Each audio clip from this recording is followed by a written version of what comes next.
Now, no series about holiday entertaining would be complete without, of course, talking about everybody's favorite course, dessert. And even if it's a cocktail party, I always like to have, even if it's like a 5 to 7 time frame, I always like to have a little something sweet because, well, you want your guests to feel real satisfied when they go, and then your job as a hostess is done, right?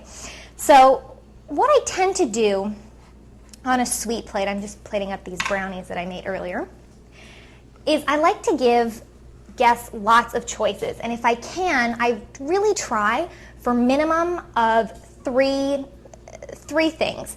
And they fall into the following categories. Now, something vanilla or a plainer flavor. So I've got some shortbread actually that's cooking right now, or you could do a sugar cookie or a pound cake, something in the more vanilla flavors. Then, of course, for the girls especially, we love the chocolate.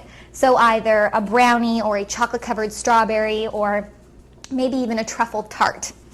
And then thirdly, I like to have a more unusual ingredient, like perhaps a coconut macaroon or, you know, a pumpkin dessert or a little lemon tart, something where you've got a bit, oh, there we go, I've got my icing sugar all over.